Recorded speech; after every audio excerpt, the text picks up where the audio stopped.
अहो आत्या, तुम्हाला वाटत नाहीये का गावाला जाऊन तुमच्या जुन्या माणसांना जाऊन भेटावं? त्या निमित्ताने तुमचं देवदर्शन पण होईल.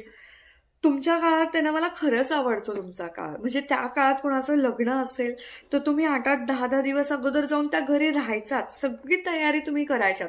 महिनाभर आधी तुमची तयारी चालू असायची. पण हल्लीच्या आमच्या काळामध्ये कोणाचं लग्न असेल तर 8-10 दिवस अगोदर शॉपिंग फक्त आमची होणार.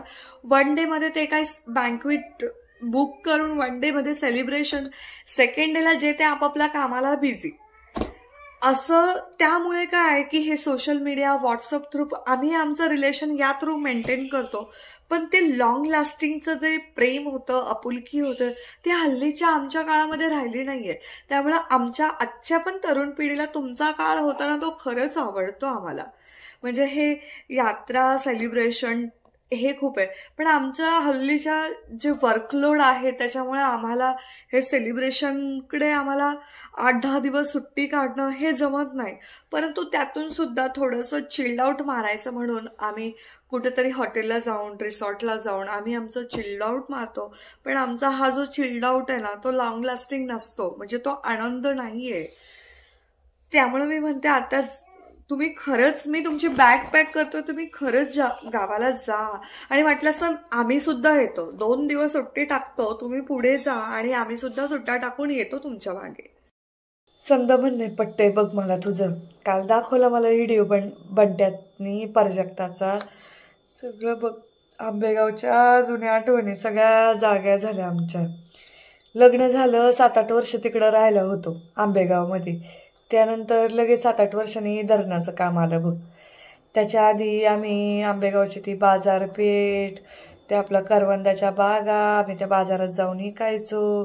त्या गावच्या बाहेरची ती मोठी विहिरीवर जायचो पाणी भरायला. ते जैन मंदिर, आंबेजोगाईचं मंदिर, ते यात्रा, ते भले भले मोठे गाडे यात्रेनिमित्त भरायचे बघ. लय आठवणी आहेत आमच्या.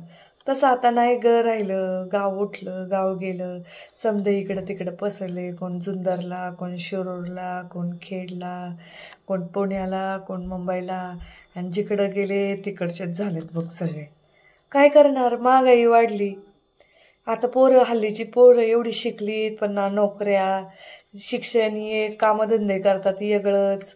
सगळं बघावं लागतं. मस्त आम्हाला वाटतं गावाला जावं. ते गावची लोक, आपले ग्रामपंचायत सदस्य, हाय आपलं छोटंसंच गाव आहे, लोकसंख्या कमी आहे, तरी आपलं कसं बस दिवसभर काबाड कष्ट करून तरी ते ग्रामपंचायत सांभाळतायत. आई प्रमिला आहे, सरपंच निलेश आहे, कुमारदादा आहे, परत प्रकाश आहे. इकडून तिकडून बघतो आपलं सगळं गावाकडं जमल तसं लक्ष घालतो. ते सुरेखाबाई आहे, कुमार आहे, मिलिंद आहे, परत खालच्या आईचा तो राऊते. सगळं आपलं घालतात लक्ष. येतात मला फोन, कसं काय चाललंय, बरे का नाही. मलाही वाटतं गावाला जावं, भेटावं सगळ्यांना. पण आता कामानिमित्त आता बाहेर आहे, पोरं सोरं जातात कामाला, त्यांच्याकडे बघावं लागतं मस्त सगळे. पण आता बघ, गेलो गावाला, पहिल्यासारखं नाही राहिले दिवस.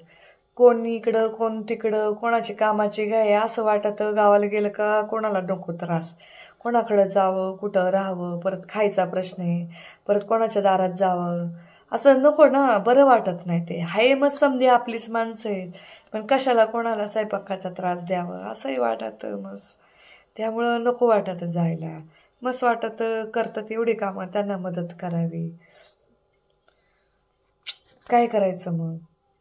अहो त्या नका टेन्शन घेऊ. कालच माझं कुमारदादांसोबत बोलणं झालं. कुमारदादांनी मला सगळा दैनिक क्रम सांगितलेला आहे आपल्या यात्रेचा. पहाटे 4 वाजल्यापासून आपली काकडा चालू होतोय.